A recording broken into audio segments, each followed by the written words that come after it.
So I mentioned earlier how one of the things we're going to do in this conference is a lot of dialogue, and the mechanism by which we're going to do that is through panels. Each panel is going to consist of 4 experts who are leaders in their field, but importantly, they've also shown real leadership in the industry as well overall. And I'm going to ask them a couple of initial questions so they give some viewpoints and scope out the debates. Then they're going to be further questioned and even challenged sometimes so that we can figure out the key issues and try to make them more relevant to our business. I'm going to begin each panel with questions of my own, but I'm also going to ask the audience for questions. What you need to do is go to your phone, go to the normal browser that you use. Doesn't matter if it's Android or Apple. You don't need to install an app. Simply go to that web link over there, type in your question. You get to choose whether it's anonymous or not, and it should magically appear on an iPad that I've got on my chair. I'll try and get through as many of those as I can. The first topic we're going to talk about is diamond manufacturing. Diamond manufacturing, as many of you know, is the process by which you turn a rough diamond into a polished diamond. It's a process that's seen a series of small improvements over the last 15 years, which together have been transformative. So you can now make a bigger polished diamond out of the same rough diamond. So there's a yield improvement. You can make a better polished diamond. Sometimes it's higher clarity, sometimes higher color. You can cut a diamond so that it sparkles more as well. 20 years ago, GIA Triple Excellent was an aspiration. Today, it's a standard. The question is, how much further can things go? And where could automation fit in? What I want to do actually is pause for a moment and take an example from another industry, from Adidas, who make sports shoes. In 2015, they moved their shoe production from low-cost labor centers like China and Indonesia, and they moved them to Germany in a fully automated factory. They used robotics and computerized knitting to create shoes with very limited human intervention. That factory was so successful, they opened another one in Atlanta, in the US, last year. This not only changed Adidas's supply chain, it also changed their consumer proposition, because people could now buy a made-in-Germany product. But Adidas went further. They are experimenting with 3D printing. So you can go into a pop-up store, an Adidas pop-up store, figure out what sort of shoe you want, and have it 3D printed for you there and then. So you can literally walk out or run out, for the more athletically minded amongst you, run out with custom-made running shoes the same day. They've also taken a stance on the environment, on recycled and reclaimed plastic. This year alone, they're going to sell 11 million pairs of shoes that contain ocean reclaimed plastic, which is amazing. So the question is, how much of this can be applied to the diamond manufacturing process? If we took it to its logical extreme, could we get to a position where you could put a rough diamond in at one part of the process, and you came up with a polished diamond at the other, with limited human intervention? We've already seen a couple of companies start to pursue the same. What are the implications of a dramatically less labor-intensive process? What does it mean for people who are manufacturing today? What does it mean for the miners? What does it mean for the consumers?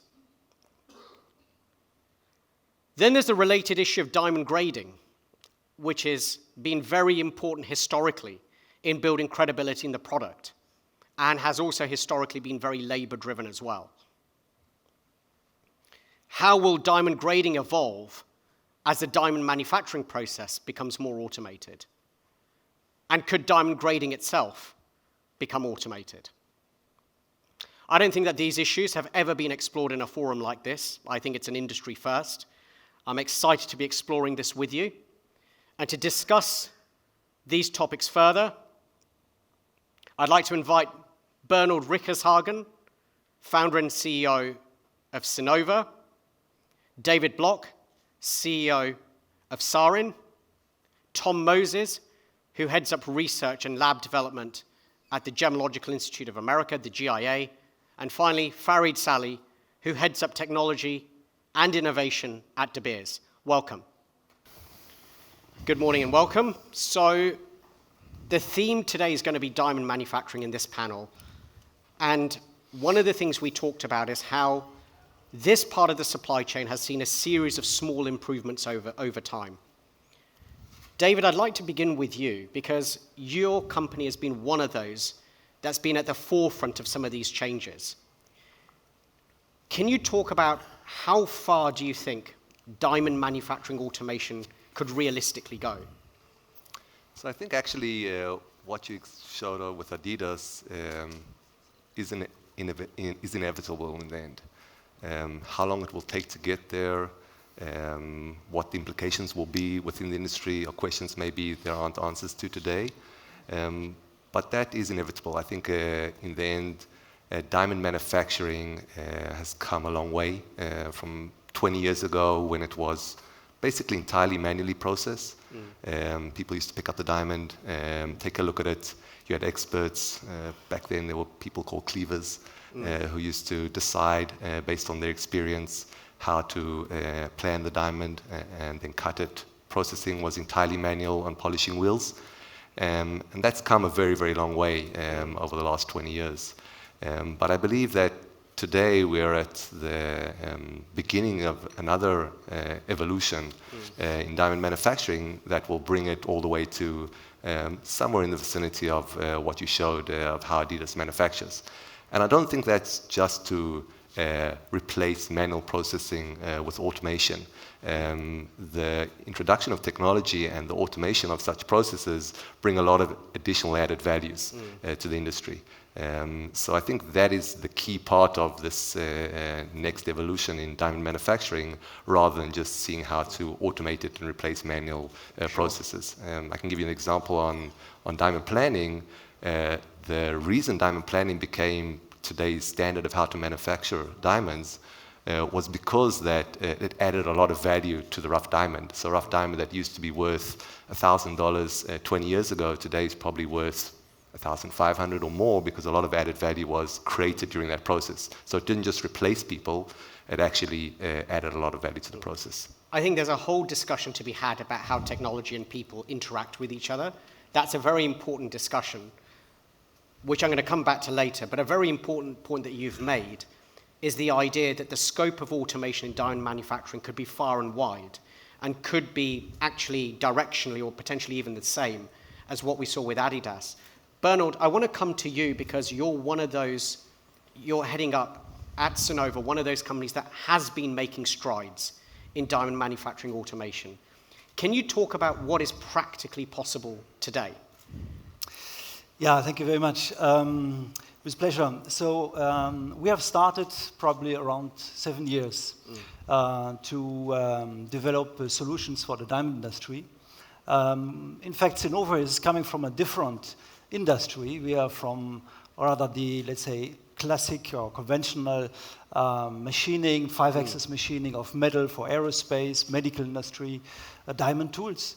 And in fact, it was just a question of time that we start to think about natural diamond for the gem industry.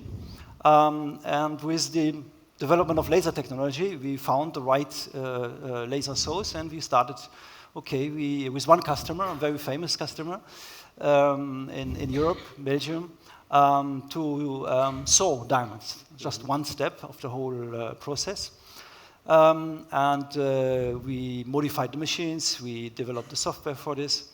And we have seen, and of course our customers, that there is a value of this technology, because we can reduce very much the weight loss now with this parallel laser beam that we have invented and patented.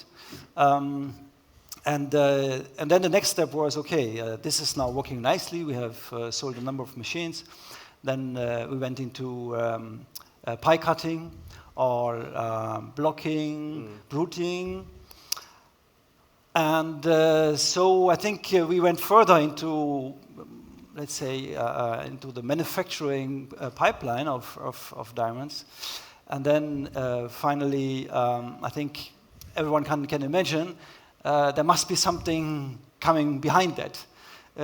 We should not stop there, because this technology is able to do a lot more than we thought maybe in the beginning. And we had the machines, and we have the experience from the other industry, how to shape a diamond. Now I bring the the next term, shaping diamonds, is in discussion since a while, and this is something we have developed over the last years. And what I can announce now is, yes, we are ready to propose this solution of fully automatic, it's important, automatic cutting and shaping of diamonds. And yeah, we are ready now. And congratulations. I mean, that sounds like a pretty exciting announcement. Do you want to say a few more words on that, or shall I try to circle back to that later? Maybe, yes, later. Okay. I mean, I think what I just want to explore with the two of you, sorry, on this is, what's the scope? You know, we talk about automation potentially in diamond manufacturing. David and Bernold, what's the range of diamonds that could potentially be automated? Are we looking at the full spectrum, or are we looking at a particular segment of diamonds that could be automated? So I think with any technology, the technology starts where there's the highest added value, which is generally the bigger and more expensive diamonds. If we look at, let's say, two of our technologies that we've introduced over the last 20 years, diamond planning and the Galaxy, which scans the internal part of the diamond, they all started at the bigger, better sizes. So in the beginning, planning was done on 2 carat plus rough. Today, we have 1 point rough diamonds being planned on technology. And that happens over time as the technology develops, the cost effectiveness of the technology improves, and I believe the same will happen with technology for manufacturing. We say today diamonds are polished, but when you think about it, diamonds are not really polished much today. Most of the processes are already done with laser systems. So there's very little polishing in diamond polishing today. And I think that it's just a matter of time that the size and the quality of the diamonds get lower and cheaper. It will start with the big sizes, and it will go down gradually as it becomes more cost effective. If we look ahead, what do you think, Bernold and David, are the hardest parts of full automation in terms of cracking it? What are the biggest barriers to doing that? I think in our case, it's the fact that a diamond is a very individual workpiece. You know, we know from other industries, when we drill holes in turbine blades, each of the turbine blades is the same, and it's easy to automate this. No? But with a diamond, it's much more complex. They are, you know, the size is totally different, the inclusions, and so on. So for the laser, each time the laser sees something different. So the big issue, or the big problem for us, how we can control automatically the process. So when we generate one facet of the diamond, the brilliant, then when do we know when it's finished and we can move to the next one? Because we have to be absolutely sure, 100%, that each facet is completed. And we should not spend also more time. Then time is, of course, important in our case. Thank you. I mean, that's a very comprehensive overview of diamond manufacturing and where it could go. Faried, I've got to ask you a cheeky question here. Why did De Beers take a stake in Synova? And how does that fit into your overall strategy of technology and innovation? I don't know if you've ever been mountain biking in Switzerland, Anish, but no. Do I look like the mountain biking type? In all seriousness, from a De Beers perspective, we looked at our business model. Okay. And we said there are two things that we need to be doing as an organization. One of them is optimize our existing assets. The second one is innovation. What does innovation give us? Innovation protects us against disruption. Innovation allows us to better propose a value proposition to our customers. In looking at innovation, we came across various different opportunities. You would have seen De Beers in the last 5 years have launched GEMFAIR, Lightbox, tracer, but we also recognized we needed to focus on specific technologies that could catalyze the diamond industry. The first of those was with respect to distribution and handling. How do we use robotics? How do we use automated storage and retrieval systems? How do we use digital ecosystems to move our diamond product between systems and within systems? The second one was this complexity of automated cutting and shaping. To condense our pipeline, we once brought in some people who looked at what we were doing, and they said, your ambition should be to mine your product and get it to the customer in a mounted diamond jewelry ring in 1 day. And we asked ourselves, what was the biggest bottleneck that stood between us and the customer? And the one clear place was around speeding up the process around automated cutting and shaping. And then we then looked at what opportunities there were to do that, and there are several, of which we are aware. But clearly Synova and the laser microjet technology, in our view, stood the best chance of being adapted and adopted by the industry in terms of a long-term solution. No, thanks a lot, Faried, and that raises several questions and is a very detailed answer. I just, Bernold, want to ask you to comment as well, because you work in a number of different industries, and you've partnered up with De Beers as an equity shareholder. What was your feeling about working with De Beers, and what was your rationale for partnering with them? Yeah, so it's about now, I think, 4 years ago that we found together. But I think at that time we had 3 business units at Synova. We had industry, which is metal machining and different end markets. We had the semiconductor, and we had diamond.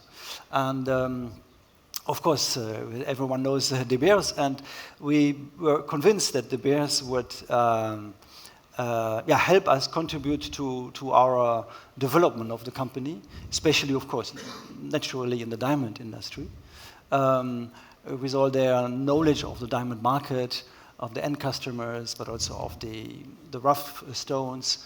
And I can say today, yes, this was a good decision. And we had now 4 years together, and I think very exciting, and discussions and so on different levels. Thank you, Bernold. Anish, I'd like to maybe add to what Faried Sure. said. I mean, I was at 2 weeks ago in a factory in India with guests from China, and we were doing a tour of one of the factories.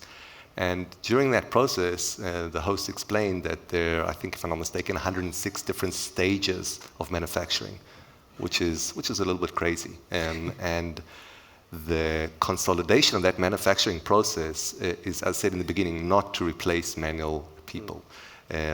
The 1 to 2 years of stock that currently exists in the pipeline creates a lot of difficulties for our industry. We're not manufacturing to consumer demand. And if we can shorten that cycle dramatically, we can adapt what we are manufacturing, the rough that comes out of the ground, to what the consumer wants in a much more effective way. And I think that is the key value addition of such a process. Thanks a lot. I want to talk about, like I said, the labor and tech interdependency in a few minutes. Tom, welcome. GIA is a consumer brand of sorts. It's become a real consumer trust mark. GIA is the world's largest diamond grading lab, I believe. How do you, when you listen to all of this so far from a GIA perspective, how do you think diamond grading would evolve in light of automated diamond manufacturing? Oh, thank you, Anish, and it's nice to be here this morning. So clearly, similar to diamond manufacturing, diamond grading, and certainly at GIA, we've been working on developing more automation. Interestingly enough, as many of you know, GIA was the creator of the 4 Cs, and it was the early 1940s. And our first color machine, which helped establish that kind of the yardstick D to Z, we developed in 1945. So we go back that far as using instrumentation to support diamond grading. But kind of fast forwarding in recent years, and some of you are probably aware of our partnership with the Watson Group at IBM, and we, of course, today much of the diamond grading in the lab is done instrumentally. But what we began a project about a decade ago, a little longer, with trying to automate clarity, and made slow progress, but not great progress, and decided a couple of years ago to partner with IBM, and are making great progress with, of course, machine learning, and they're certainly world leaders in artificial intelligence. So, and I think similar to what David said, it isn't necessarily to replace our existing graders. It's speed, efficiency, but I think more importantly, it will allow us to reach more stones or handle more stones. And at a time where consumer confidence perhaps is waning, we look at this as, so for example, the numbers I've often heard about on average of the number of polished stones that typically are produced in a year is about 1 billion stones, and most of that, 90%, is below a tenth of a carat. But we see great opportunity to using this automation to handle more stones, handle them faster, and at a price and efficiency that supports consumer confidence. Thank you very much, Tom. David, your company has a Sarine technology lab. Can you talk through that technology? Because as I understand it, that is actually a technology-driven grading approach. Yeah. Well, I mean, we're a technology company. We're not gemologists, even though we have gemologists supporting our development. But then we're a technology company, and we put a goal a number of years ago to see how to resolve the issue that Tom described. How do you utilize technology to automatically grade diamonds? That can increase the repeatability and the accuracy of grading. That increases consumer confidence. And it enables to reach efficiently and cost-effectively a very much wider segment of polished diamonds. So we've been working on that problem for a number of years now. Last year we opened up our first grading labs, which is basically just a tool to utilize that technology. And it's all based on artificial intelligence, machine learning. And one of the reasons we did that is because today there are many different standards of grading, with GA standard being the most predominant. And because we didn't want to create our own standard, the only way to really create a technology grading system that's automated was through machine learning. So our technologies basically learn how to grade in a similar way that, I have a 2.5-year-old son. So he's, a year ago he learned colors. So you show this is blue and that's blue and that's blue. And to someone who doesn't know what blue is, that's all looks very different. But over time, he learns that. So that's a very simple way of describing what we've done with our machine learning. And the objective is to create a fully automated process for all the different aspects of diamond grading through technology. Just one question that springs to my mind, and I don't know how many of you in the audience are in the same boat. Can one of you take a crack at explaining what artificial intelligence actually is? Because sometimes I think I've got artificial intelligence. Like I think I'm intelligent, but I'm not really. I don't know if that's the definition. I could start to try, but then I'll probably end up being as confused as everybody else. Anish, I think you asked that question, but you make a great point. So let me get to the point, and then I'll try to answer the question. Is that there is a confluence of a significant amount of technologies that most of us simply don't understand. Yes.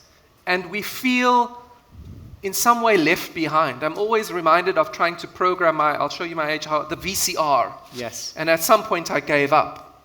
And with all of these technologies as leaders, if we don't at least have a working understanding of them today, we are going to be in trouble. So technology, unfortunately, is no longer for the technologists, is my one point. And artificial intelligence and machine learning could be, for all intents and purposes, a foreign language that we are faced with as executives. So my understanding of artificial intelligence is it's replicating using computers, computing algorithms, signal and image processing mechanisms, the decision pathways that human beings employ to make decisions. It is not perfect, but it has improved significantly in the last 10 years in terms of enabling a broad swathe of all of the machines that we talk about. So I'll start there, and maybe my colleagues would That sounds want to add. great. Tom, can I just quickly ask you to comment on that, because you were the first one on the panel to talk about artificial intelligence. So do you want to, first of all, add to what Faried has said? And second of all, can you just quickly talk through how you're using artificial intelligence practically at the GIA today? Yeah, I mean, I think that was a good summary. So how GIA is using it? We're using it in a few ways. I talked about we're now starting to phase it in, integrate it into clarity grading. But we are also using it in treatment detection. So, for example, we would collect certain data, and over time, what we realized, especially as we've expanded, there's a small number of experts, but don't have the opportunity to see this wide range of stones. So essentially, what we've tried to do is do the data collection, but to simplify it, is use their knowledge and decision making, and through software and algorithms to help make those decisions. So for treatment detection. So those are two examples, and we continue to look for other opportunities. Another area that outside of diamond, but I'll mention it, is, as you know, we also test and identify country of origin for rubies and sapphires. And we go to mine sites, collect samples, of course, characterize those with large data sets. And then when an unknown sample comes in, we're also using different types of statistics and artificial intelligence to help us determine the origin of colored gemstones. It's very interesting. This is really about diamond manufacturing, but Faried, I just want to give you a quick chance to just talk about artificial intelligence in any mining work that you've done. Is artificial intelligence that something that De Beers is familiar with further up the supply chain? Just in a minute or two. So again, I think what De Beers is very invested in is in what today is being called the fourth industrial revolution. So for those of you who was waiting for that term to be put into the room, there it is. But what does that simply mean? There's a confluence of technologies, of which artificial intelligence is one, that is enabling De Beers to leapfrog into new spaces. Let me name some of the others. Robotics is one of them. The Internet of Things, how the Internet talks between machines, is another. 3D printing is a fourth. It's the confluence of those things which De Beers is using. So for example, in our Venetia Underground project, 10, 12 years ago in Finch, we deployed autonomous driverless trucks, which meant the trucks drove themselves between the crusher and the ore passes. Today, we're looking at autonomous loading, hauling, and drilling. That means no human intervention, and the machines and the infrastructure and ecosystem around it are making the decisions, be that around how fast the truck should go, how fast we should drill. What underpins all of these things? One of them is efficiency, but quite honestly, more importantly for De Beers, it's around safety. We believe that when we use artificial intelligence, when we use machine learning, when we link it with robotics, and when we link it with internet, we can take the people away from the diamond face, so to speak, and so bring a safer product to the consumer of tomorrow and tell a better story. So that is an example. And that's very interesting. I mean, you've got an efficiency gain, and an economist's definition of efficiency can be that you get a product from the top of a supply chain to the bottom of it to the consumer as cheaply and as quickly as possible. That is one standard definition. I'm not saying that's the one we always use as an industry. So there's an efficiency, there's a social safety angle. Can I just ask you, Faried, how did that affect jobs and labor as you automated some of these processes? For instance, you no longer need drivers to drive those trucks. What happened to those staff? So thankfully we engage in all of our labor sending areas with both the communities and the governments in those areas. And we made sure that we found alternative value-adding activities for those people to be redeployed. Okay. I would acknowledge that that's not always possible. Okay. And there is inevitably going to be times where you either have to retrain people or alternatively let them go. It is fair to say that both there's a commercial rationale, but also the governments and our partners that we engage with just recognize that to be competitive, there is this tension. From a De Beers perspective, we don't have all the answers in this regard. And with our partners, we are looking at ways, whether it be taking people out of the diamond industry and putting them into adjacent industries, a la beneficiation, or alternatively totally redirecting them to alternative job-sending activity within the countries in which we operate. I think this is still a task for us to grapple with collectively as technologists and as leaders over the next 5 to 10 years. There's a very interesting examples from the mining perspective. David, from the diamond manufacturing perspective, do you see more applications for artificial intelligence? Yeah, well, actually today, most of what we do, we're always looking at how that can add value. And I can give another couple of examples of directions that can be used. But maybe I'll go back and try give you a very simple answer to what machine learning is, which is a part of artificial intelligence. You could teach someone what is blue by saying it's RGB from A to B. Okay, so give them an RGB. Probably most people have no idea, including me, what RGB blue is. And you could say this is blue and that's blue and that's blue, and that's how most people learn blue. So when you take that problem to a computer, you could teach the range of RGB, or you could provide it many different examples of what is blue, and it will learn. So when you provide it a new shade of blue that it's never seen before, it will still recognize it. So that that's a little bit of the very simplifying concept of machine learning. We're doing that in many different fields, not only in the field of automated grading. One of the fields that we're doing quite a lot of research is in tension.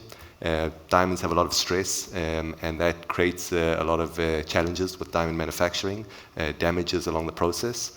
And that's very much impacted by how you plan and how you manufacture the diamond. So once we're able to measure and create data sets of stress, we can now start understanding the impact of that on how the diamond will react when being cut or polished in a certain way, and then starting to try and evaluate if we do something in a certain way, how that could impact the diamond. Today that's done in a very manual process of a person looking at the diamond and trying to guesstimate as best as he can what will be the impact of a certain cutting or polishing of the diamond. So utilizing data that's created on our technologies, we are researching how to create a benefit and reduce damages and loss during the cutting process and polishing process. So that's just one more example. Thank you very much. And Bernold, I just want you to quickly comment on this, and then I want to kind of move on to one or two audience questions that we've had so far. So thanks for sending them in.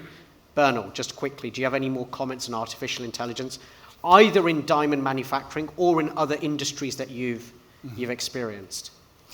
Yeah, so artificial intelligence is a word that a lot of people now talk about and believe this is the future and we have to go there. Now, applied this to the diamond industry, I think we have some steps to do before. If I see how diamonds are still manufactured today in a very manual way, control of the quality is still by man, and I think we have to go from industry almost 2.0, we have to make a big jump to industry 4.0 today. And it's really the time now to do this. I think we all understand that today's situation is very particular. And we have now Industry 4.0 means automation and automatic control of the machine. So the machines become somehow intelligent. They have sensors in the machine. That's exactly what we have done in our a new machine that we have called the Dmcc, the fully automatic cutting and shaping system. And so it's today a machine that runs autonomously, and it has intelligence inside, as I said. We call it the breakthrough sensor that detects the moment we have finished one facet, it moves then automatically to the next. So we can just load the stone into the machine, and then load the program, of course, into the machine. And then the machine is doing the whole shaping of the diamond itself without any intervention. That is Industry 4.0, and we believe with our technology we can make a big jump. And the title here of this conference is Disruption in Diamonds, and I think we are all convinced that this has the potential of disruption in the way how diamonds today are manufactured. A very important part of today's discussion, by the way, just for those who are not technically minded, we're going to be talking about what are the implications. So in many of the panels, what we're going to try to do today as a template is try to understand the details and then try and figure out what it means so you can draw practical conclusions from it. We will come to that. Please be patient. I know this is a very technical, very involved discussion. I've had a couple of questions about blockchain and traceability, and so I want to just quickly change tack and invite someone to just explain to me and the audience, what does blockchain mean and what does traceability mean? Tom, do you want to have a crack at this, actually? Well, maybe I'll talk about the traceability. I'm not sure I'm the greatest expert with blockchain. But certainly traceability, it sounds just like it is. It's being able to trace the raw material through its supply chain to the finished product. And clearly we are seeing more and more of an interest in that, especially in the big brands. But as far as the blockchain, I certainly, Faried, you and Tracer and blockchain perhaps would want to talk about that. Sure. So just from a De Beers perspective, we think of blockchain as an enabler, and I'll talk about blockchain in a second. But when we think about the customer, we think that we need to give the customer three things. One of them is traceability. The other one is authenticity of the product that we're selling them. And the third thing is provenance. If you are able to link in whatever way you choose to do that, using blockchain or anything else, we believe we'll have a better story to tell the customer into the future. Blockchain, as I say, is one of the legs which enables traceability. And in essence, what it is an immutable ledger that sits within software that enables you to track a series of transactions and ensures that you can't change the underpinning transaction if you want to go back in time and for whatever reason cook the books. Do you just to ask the straightforward question on this, do you think that is practically possible with diamonds specifically, and actually physical products specifically? I can understand, for instance, why that works with Bitcoin, for instance, which is kind of not a physical product. But could it practically work with diamonds at the end of the day? David, do you want to have a quick crack at that? Yeah, well, I think the big challenge is how do you connect the physical with the digital? That's where it all boils down to. So blockchain is a container for information, but the question is how do you connect between the physical diamond, the information about that physical diamond, and ensure the correct information about that specific diamond enters the blockchain? And I think that's the industry's biggest challenge today with traceability, because I think three of us, both Tom and Faried and myself, which all three companies are involved in traceability programs, agree to the necessity and the value addition of traceability. And I think the main discussion is how do you ensure that the end consumer, who you want to create that confidence where that diamond came from, that it was properly tracked and is authentic, as Faried mentioned, how do you ensure that the information that is provided to the consumer is verifiable information and is authentic? Having that information just in blockchain is not enough. You need to ensure that how the information enters the blockchain and where that information is from and how it was verified is taken properly care of, and that's the biggest challenge today with traceability. I think, sorry, Tom. Yeah, please Anish, go. I would just like to add to that, I think David has pointed out, is I'll call it the weak link. And so we're encountering more and more experiences where someone cut a diamond of a different quality or in fairly, we're seeing it more frequently, a synthetic diamond to match a GIA natural report.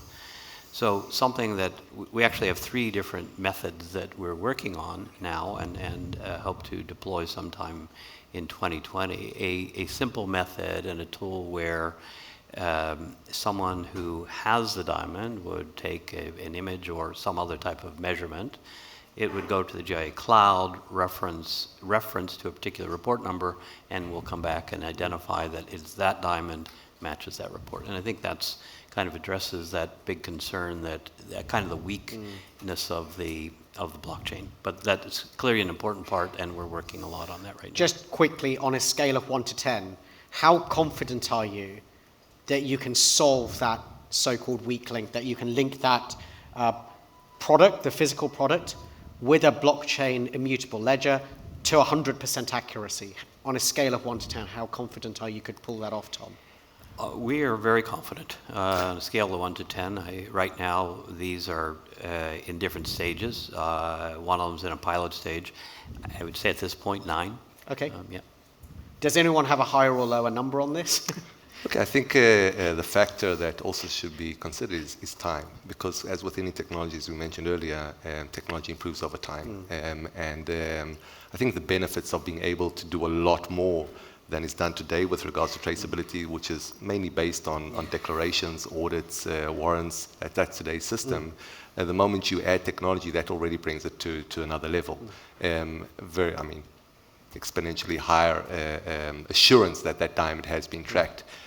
Will it ever get to 100%? Is it possible? Probably yes, but I think it will take time and will be a process that level of assurance will rise and get stronger and stronger. But I think a lot of the different solutions out there are well on their way to getting there. Faried, I just want to quickly check, one of the reasons we've talked about traceability and blockchain and matters like this is that, it all sounds great, okay? It seems like an important factor. It's great that you know where this stone has come from. But how confident are you, through your own research at De Beers, that consumers actually care about this? Anish, I think you kindly answered the question earlier because you mentioned the evolving nature of the consumer. And all of our research points us to an ever more mature consumer when it comes to those 3 critical issues of traceability, provenance, and authenticity. The millennial generation increasingly cares. Greta Thunberg, if you heard her speak the other day, cares around these issues. And I think if we are not answering the plea in the diamond industry, then I think we're going to fall on hard times. So it needs to be one arrow in our quiver of answers we bring to the industry, be it around our approach to environmental issues, be it around safety, be it around how we can give assurance about where our products are coming from. I think it's a have to have, not a nice to have in our industry. Bernold, very quickly, you've done a bit of work with the Swiss watch industry as well. And obviously Swiss watches is a fantastic example of how they used origin as a means of marketing and differentiation and even prestige, consumer value. What's your opinion on traceability as a little bit of a semi-outsider in this debate? And why do you think it truly is important to the diamond buying consumer? Yeah, I think watch industry is a good, case where we can take some lessons from, because the watch industry went through a lot of changes during the last maybe 20, 30 years. It started with the quartz watch and the Japanese competition.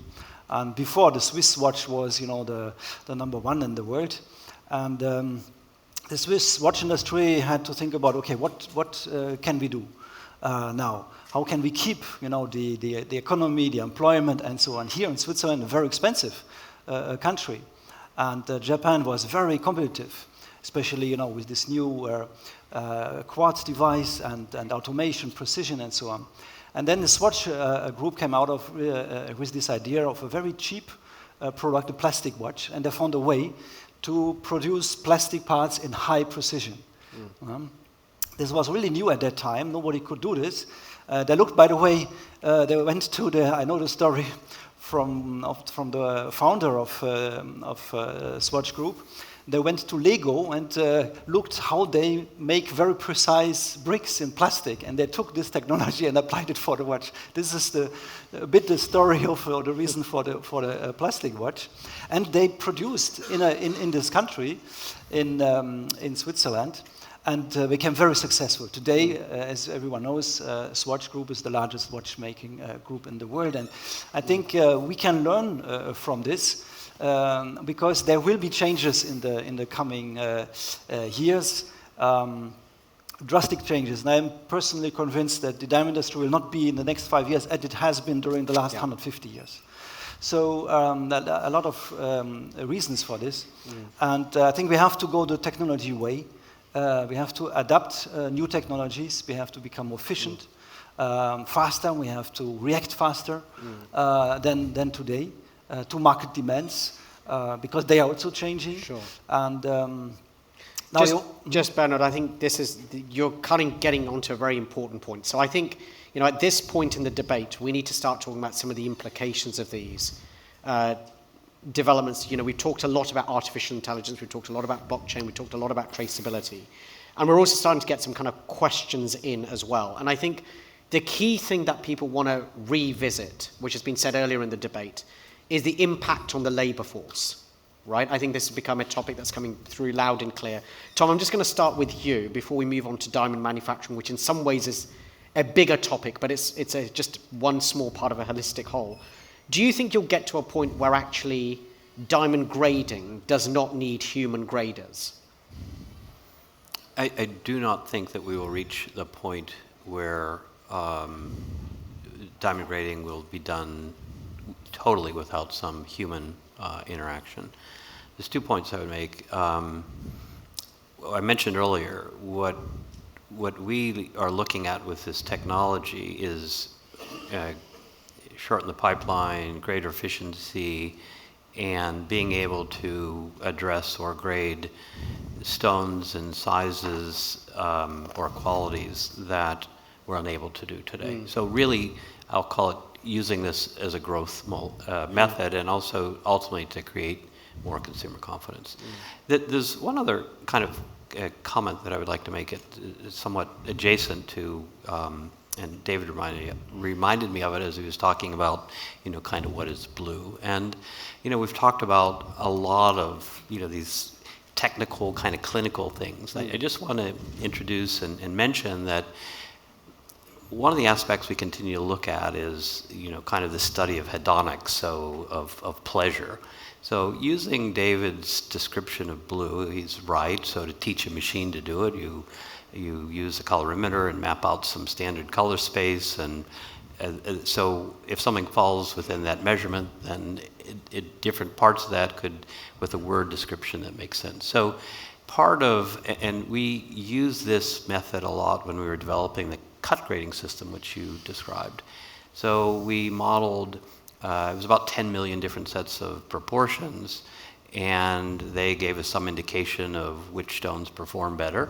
But at the same time, we made sure to, I'll call it, calibrate that system or that final determination with human involvement, looking at gemstones. Because ultimately, we are the important part is beauty and this side of it. And I just wanted to introduce it and not lose that as we're focused so much on the technology. I think one of the key questions though around grading is that, and was something that David said, is the issue of consistency and consistent standards over a long period of time. Does a GIA FVS2 today, is that the same as a GIA FVS2 20 years ago? Maybe it would be, maybe it wouldn't be, but there's an element of doubt. If you were to bring in artificial intelligence or machine learning, could it be beneficial to actually effectively have an automated process? It's just a debate. I mean, I don't have a view either way. David, I just want you to quickly comment on that before, Tom, you just... Yeah. Well, I mean, I guess we have different opinions, but I think grading in the end can be fully automated. It's a matter of time, because grading needs to be consistent and deterministic, and therefore any evaluation of a diamond that is done by a person, eventually, if with enough data and enough advanced technology, could be done by a person. That does not mean that there is no room for very irregular aspects of diamond grading. There are always, I agree on that aspect, that there are very irregular parts of diamond grading that may remain manual. But on the bulk and on the whole, yes, just like 20 years ago, people didn't believe that you could plan a diamond through technology, and that's what happens today on basically every single diamond. It's because the technology evolved. So it does take time. It is an evolution and not an instant revolution. But I do think that is, just like we talked about manufacturing, it's inevitable that manufacturing will shift eventually to full automation. And I believe the same will happen with diamond grading. I think an important question that's coming through is the idea of automated manufacturing and what it means for the existing labor force.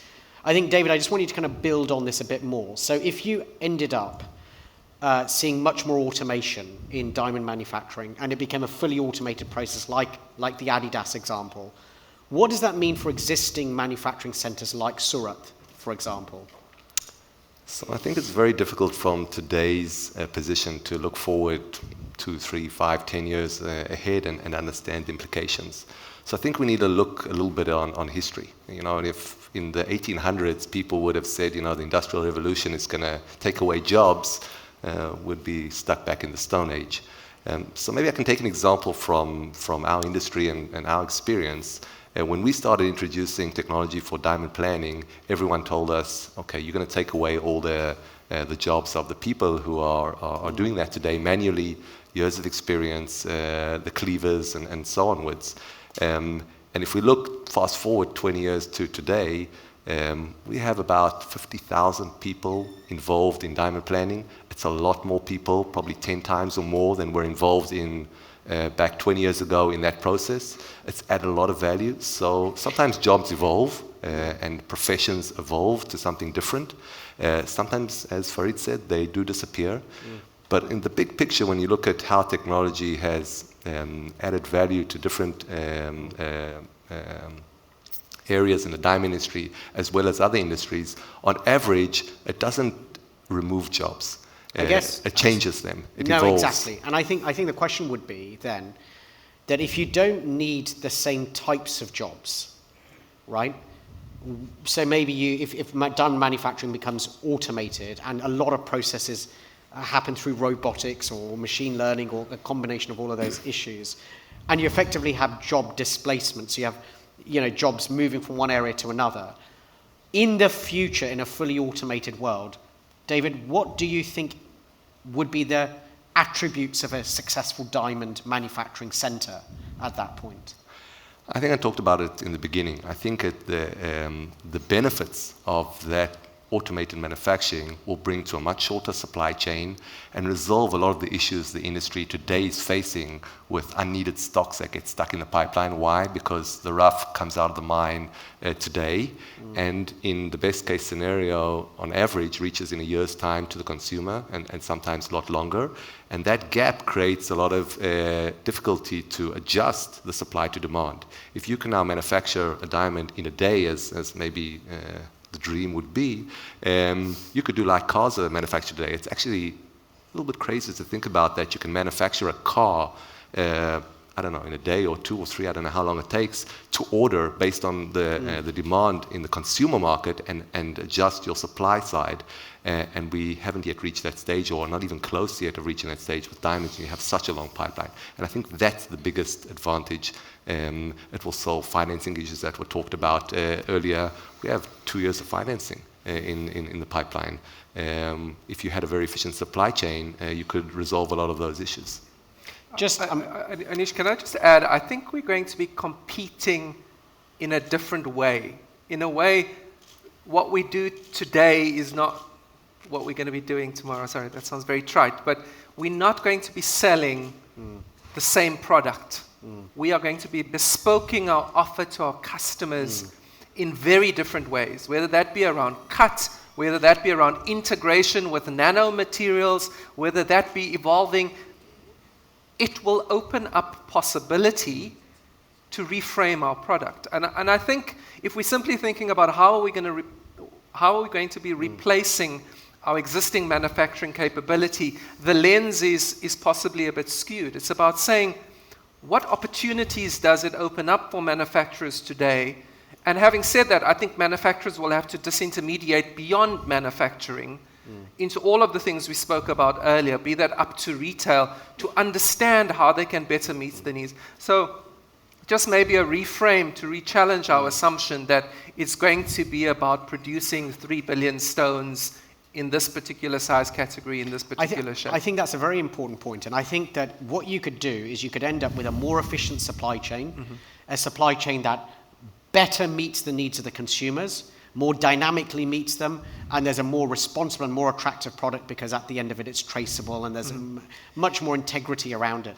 The fact remains, though, that if we were to have an Adidas type situation where you see manufacturing moving away from low-cost labor centers, holistically, that's really improved Adidas's model.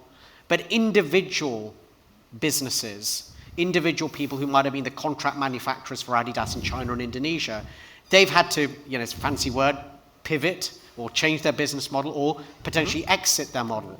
And we have quite a big Surat manufacturing, labor-driven manufacturing process.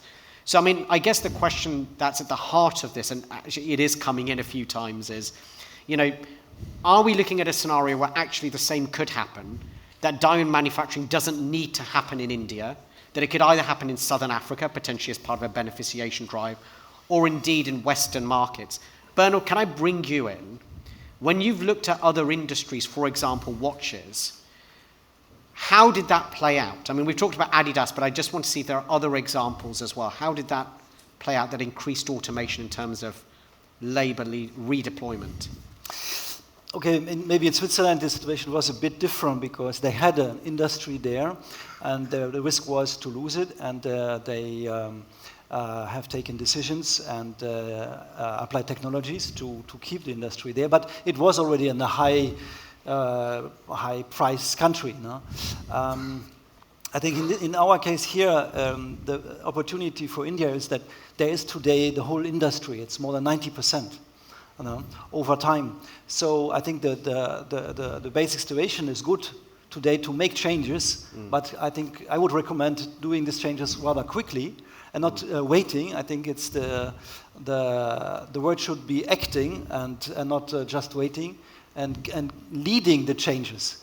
Even the technology changes, not waiting that new locations will open of manufacturing, maybe in Africa or in the United States. Taking the leadership there and accelerating and being in the front of the technology change.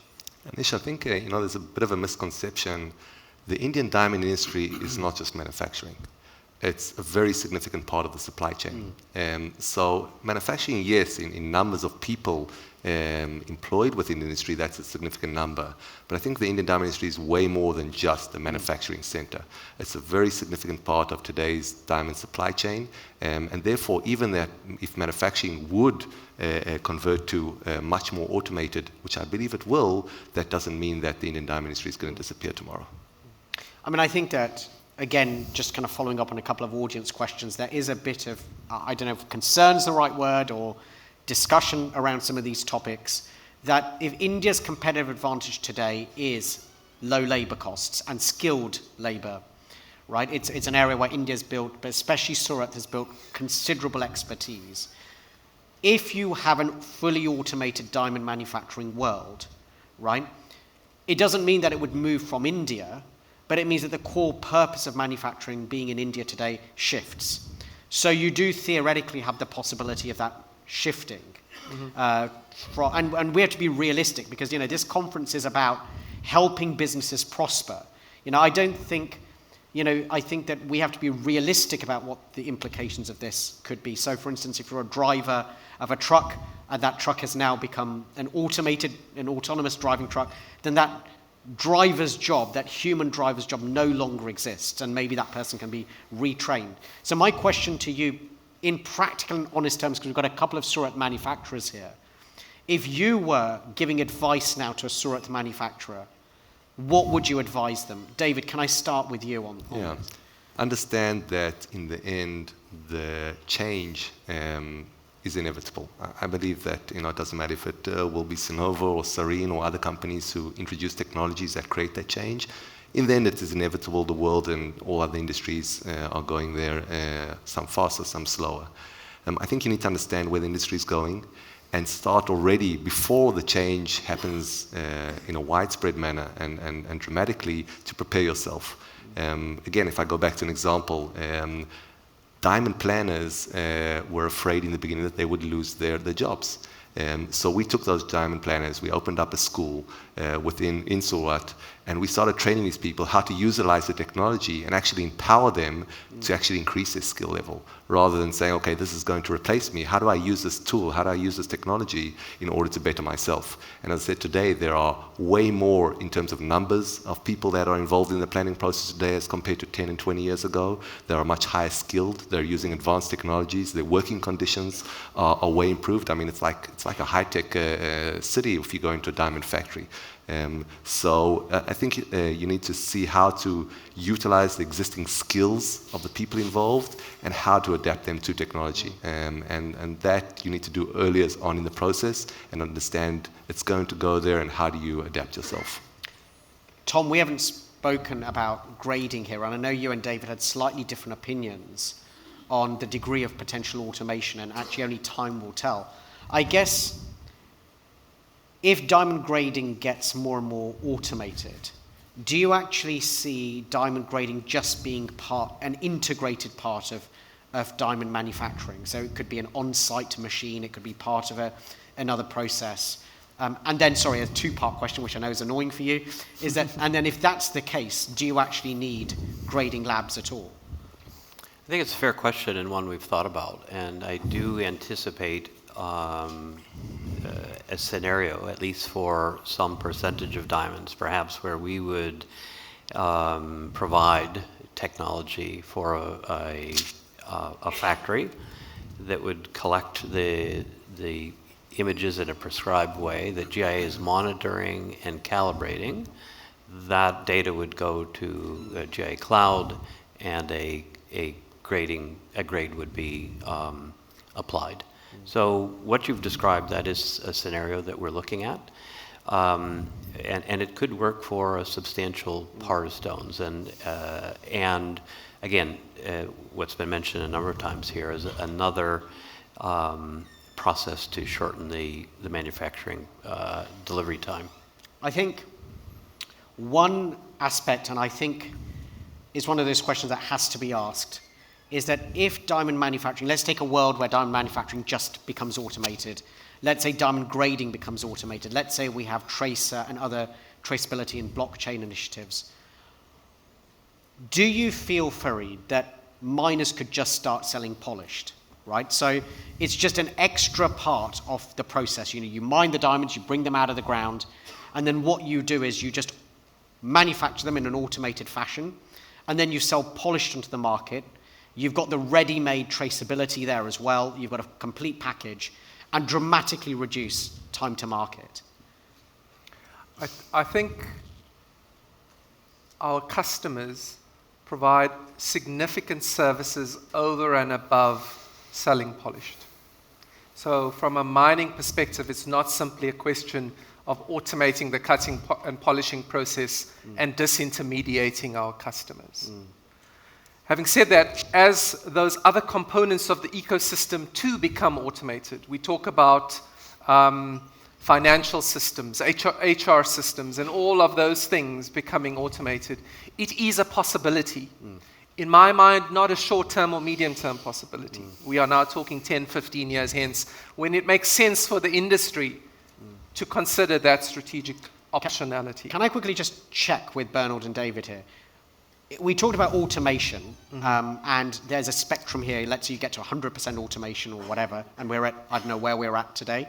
But in how many years' time, Bernold, I'd like to ask you the question first, as you've come with a new machine and special announcement today.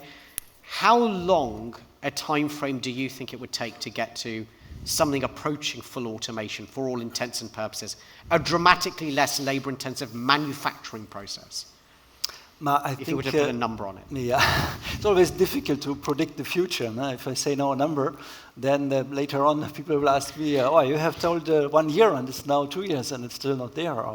But I think there is let's say, a pressure in the market. There is a strong demand for this solution. And it's not necessary, I think, that we have to do a lot of marketing now. I think it's a natural next step for us and then also for our customers. And we have today a solution that means it goes from the rough stone that is planned and then mounted in a special holder, and then we get the planning, the information from the planning tool into our machine, and then we shape the whole diamond, and we have a finishing step, still a small polishing at the end. And that's it, more or less, I would say. Then it's grading, of course, but we can, I think, reduce very strongly the whole pipeline, and we do not depend anymore on particular skills and on so many man work. So this is certainly going to change. And from the time, I think we are ready to propose the solution, and how now the solution will be, how quickly the solution will be adapted and implemented. That's of course another question. It's also a question, of course, at the end of capital. Of course, automation means also always need of capital. These machines have to be financed, but we, let's say, we consider various models at the moment how we can come over this obstacle of capital, which is today more and more difficult, as everyone knows. I think, yeah, I mean, I think a constraining factor on getting to automation quickly will be amount of investment and capital required. I just, in terms of kind of speeding, as we're kind of starting to get closer to lunch, and people have shown a lot of stamina to sit through this, I want to just make a couple of remarks on this, and just kind of, because obviously this is a public forum, there's media here, and I think the questions that have come to my mind is, or some tentative conclusions are, there is a high chance that there will be diamond manufacturing automation. There is a high chance that there will be significant amounts of diamond grading automation. Traceability is inevitable and an important part. That's not which will become a must-have. These are three tentative conclusions. The implications of those conclusions are that the existing skills that are used in our industry are potentially not the relevant skills that we're going to need in 10 years' time. So where you have labor-intensive processes in Surat today, you might not need the same workforce in the future. And I think we've got to look at that as a possibility. Whether it's inevitable or not is another question. It was inevitable for Adidas. They didn't need that people. There was a dramatically less labor-intensive process. There simply was that. And so what we're looking at here is a situation where the skills might be different. If De Beers does, I mean, if let's say it is a strategic possibility that De Beers sells polished instead of rough, like in a way, why wouldn't you if it's an automated process and it happens quickly? You reduce your capital, your cash conversion cycle, you can get product to market quicker, you can interface closer to the consumer, which is beneficial. You may sell to different people.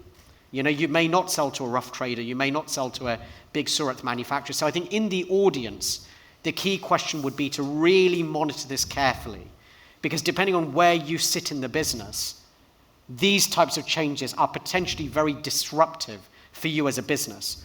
There's a positive element to this, that from a consumer perspective, it could be very, very positive indeed. But you've got to find your own place as an individual industry stakeholder in that new world. I think that what I'd like to do in the last 10 minutes is, before I circle back to you, Bernold, as I promised about your new innovation, I just want to quickly ask you, straight after lunch, we're going to be talking about lab-grown diamonds. I thought it'd be very interesting just to get your views on lab-grown diamonds.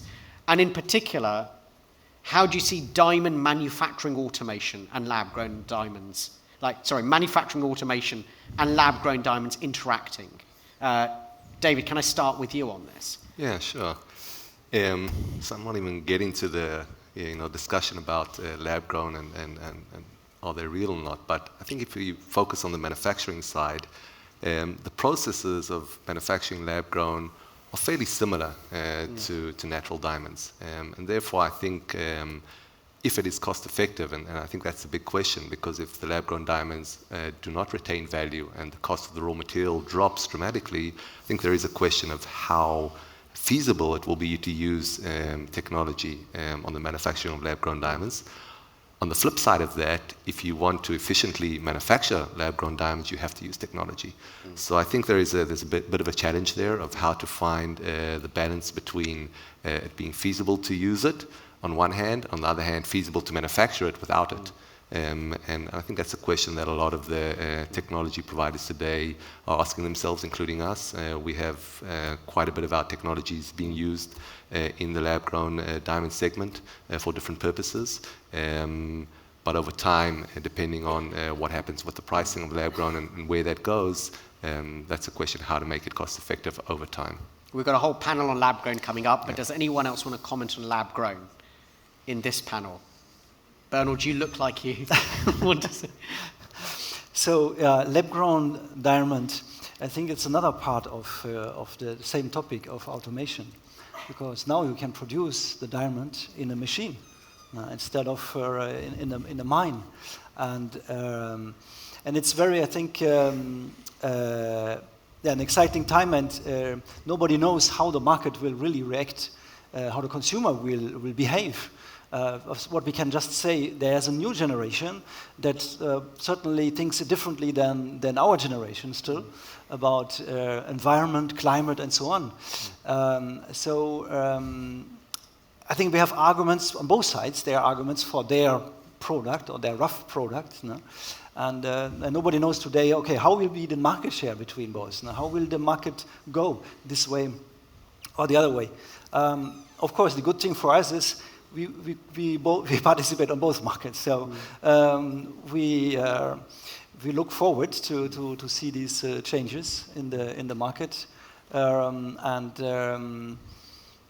the systems today, the technology to produce these diamonds become affordable and accessible for a lot of maybe also new players. You have to think about this as well. I think from a technology company point of view, that's very interesting, and we'll be debating that. I just want to say I have been having a couple of questions come through the iPad, but I just want to invite the audience. I've only got time for one or two questions. We do have a number of manufacturers in the audience. I understand there are a couple of microphones around. Does anyone want to just quickly make a comment and take a view, or either comment or ask a question to any of the panelists? Stefan Fischler. There is a mic catching up with you very fast. Just a question I sent to your iPad, Anish. What will be the effect, you think, the panel think, on the leverage of the midstream, which it's almost lost today? I mean, in terms of if the midstream can start and embracing technology, which I believe it should, do you think there will be a serious impact in terms of the distribution of leverage along the pipeline? And I would say a more balanced leverage, which is not the case today. Thank you. So thanks, Stefan. So this is a question about, if I understand correctly, bank financing. Today, there is quite a lot of cutting and polishing debt in the supply chain. How could that evolve with increased automation? Faried, do you want to have a crack at that one? I reflected our reason from a vision point of view at looking at this is shortening the pipeline. In so doing, reducing inventory. In so doing, giving banks more confidence around what is there, how long it's going to be there, and how long before it moves through the system. So I think it can only improve the bankability of the diamond industry if we increase its efficiency. I'll add to that maybe that as you utilize more technology within the midstream in the manufacturing process, you have more transparency. You have more capability of the bank to understand really what's going on with its funding. And the more transparency the bank has, the more ability to look into what it's funding and where it's going, I think the more confidence the banks will have. So traceability is based on technology within the pipeline, no matter what kind of technology is used. And I think that will definitely also benefit the banks and give them a lot more confidence. So a shorter supply chain and a more reliable supply chain. So you probably will need, one last question. Does anyone else have a question or a comment they'd like to make? No, I guess you're all hungry. Sorry. Hi.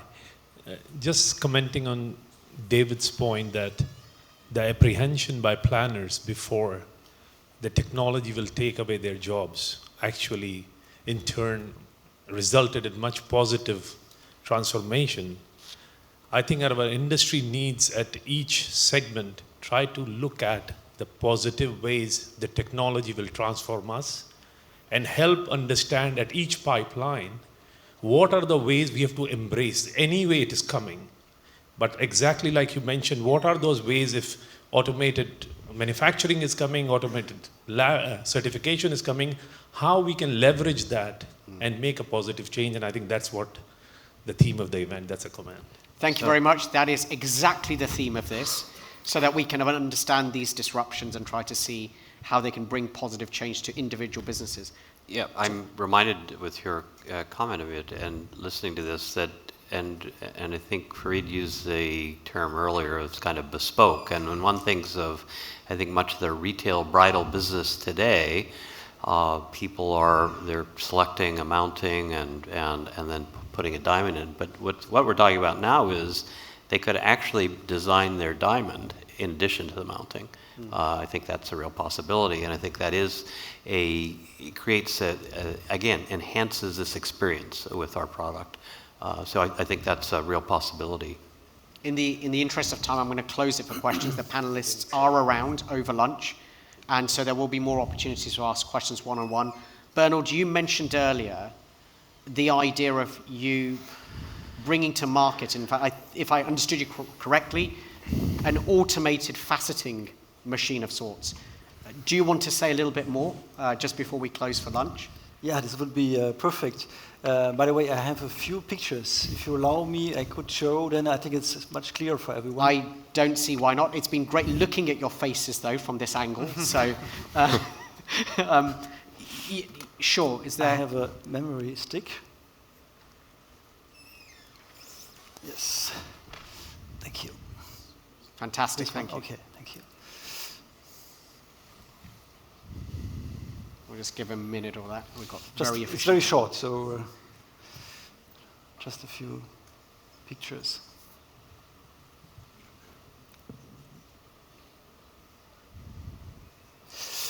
Okay, so we call the machine Dmcc, Diamond Factory.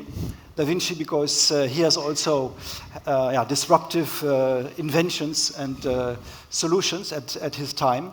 And Diamond Factory, we will explain why we call this machine virtually a diamond factory.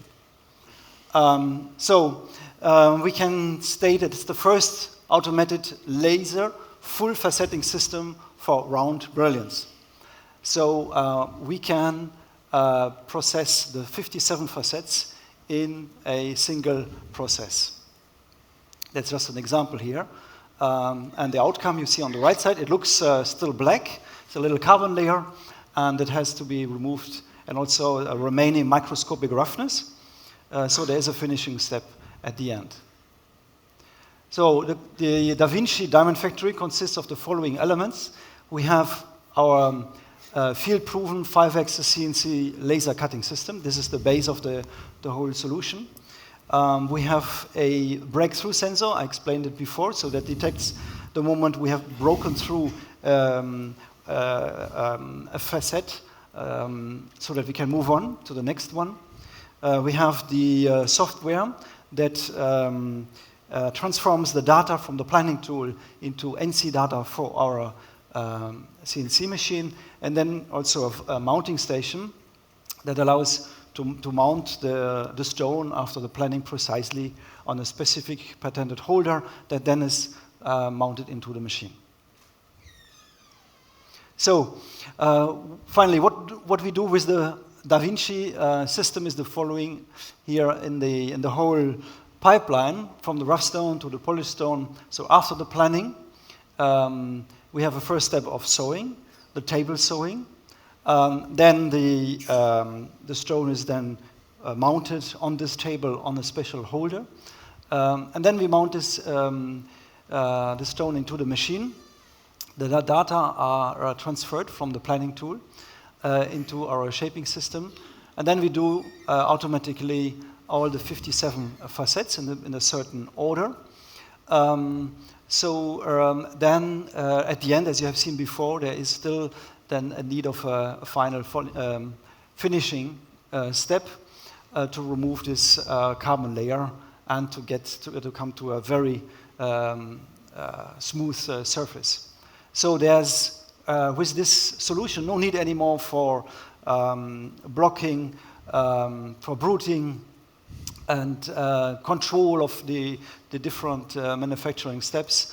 So we have to plan it from the beginning, of course, right, because the machine is just executing a program, and then you get the polished stone in a very precise geometrical shape. So what is the performance of the machine in regard to cutting time? You see here typical process times we have experienced over our tests in the last months. And you see also the range of stones that have been machined. So roughly, you can say 1 carat stone is shaped in about 1 hour. And then in function of the size, of course, it takes a bit less or more time. So what are the key advantages for the diamond manufacturer to adapt this technology? First, a sharply reduced production time, as you could see before, and pipeline, translating to a much lower inventory and related interest costs. Then a higher and more predictable polished yield, because now it's a machine that is executing the cutting program with a very high accuracy of about 3 microns. Of course, no manual polisher could do this. We get an increased value extracted from the rough stone. We can even recover the cut-off chips from the stone, versus today, of course, polishing dust. Then we have an increased manufacturing flexibility, as you can imagine. We have seen the size of the machine. So principally, you could install such a machine, including planning and final polishing, into a container, into a garage, and you can produce polished brilliance. We have a strongly reduced footprint, just mentioned. So virtually, therefore the name, Diamond Factory, virtually entire Diamond Factory in one system. So that's just the conclusion. Now we make possible the just-in-time manufacturing. Today, you produce diamonds that you have not yet sold. In the future, tomorrow, thanks to the Da Vinci Diamond Factory, you will produce diamonds you have already sold.